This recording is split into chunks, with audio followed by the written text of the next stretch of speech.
여러분 안녕하세요. 교수 박정희입니다.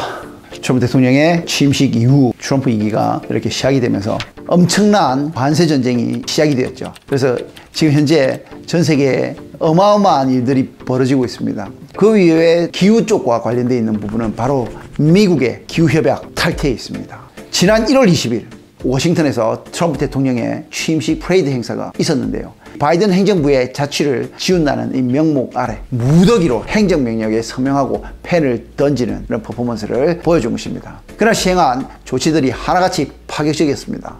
파리 기후협약, 세계보건기구의 탈퇴, 파나마 운하 회수, 그 이외에 지금은 관세전쟁 이런 것들이 포함이 되는 거죠.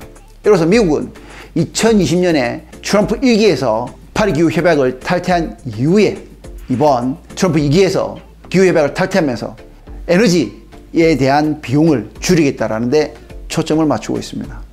트럼프 대통령의 파리협정 재탈퇴 배경에는 다음과 같은 이유가 있습니다. 화석연료 생산을 증대해서 현재 높은 물가, 특히 인플레이션에 기대되고 있는 미국 경제의 주요 에너지원에 대한 가격을 낮춤으로 해서 물가 안정을 기대하고자 하는 부분이 큽니다. 또한 다른 경제적인 이유로 트럼프 행정부가 파리협정 이행 시에 미국 경제에 큰 피해가 올 것으로 예상을 했었습니다.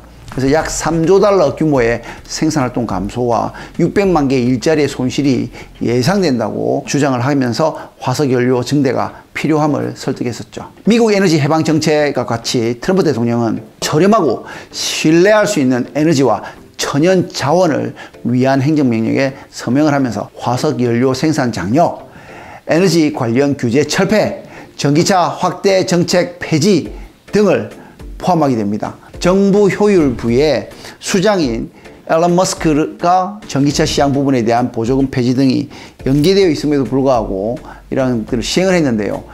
실제 지금 테슬라 주식이 고점 대비 50% 빠지면서 굉장히 큰 문제점을 일으키고 있는 것으로 보이고 있습니다. 자, 그럼 어떤 반응들이 보이고 있습니까?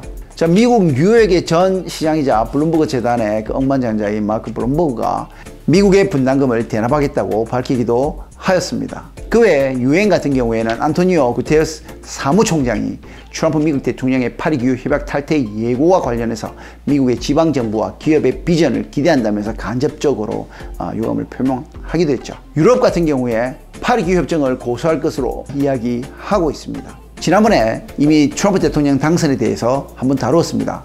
근데 얼마 지나지 않아서 벌써 이런 엄청난 연계된 사건들이 터지고 있습니다. 실제 미국의 주가가 굉장히 떨어지면서 대공황이 오는 게 아니냐, 또는 스태그플레이션으로 가는 거 아니냐라는 부분들이 얼마 전까지도 이야기가 되고 있고, 더 큰 문제는 이러한 트럼프 대통령의 관세 정책과 세계에 미치는 이런 기후 관련되어 있는 이슈들이 발생을 하게 되면서 단순하게 미국에서의 이슈가 아니라 지금 현재 다른 나라들에서 연쇄적으로 이러한 문제들이 발생을 하고 있습니다. 우리가 겪었던 그 IMF 시절의 형태로 급격하게 추락하는 그런 대공황의 시그널들이 보이고 있다는 게 큰 이슈가 되고 있습니다. 대내외적으로는 정말 정신없는 이런 변화들이 전 세계에서 일어나고 있지만, 그래도 여러분, 우리는 무엇을 해야 되겠습니까? 세계가 변하고 있는 와중에 기후도 급작스럽게 변하고 있습니다. 바로 탄소 중립을 위한 발걸음을 멈추지 않고 꾸준하게 나가야 될 것입니다. 우리의 탄소 중립 발걸음이 멈추지 않도록 여러분들도 탐 프로페스를 통해서 같이 동참할 수 있으면 대단히 감사하겠습니다. 오늘 여기까지 마무리하도록 하겠습니다. 안녕히 계십시오.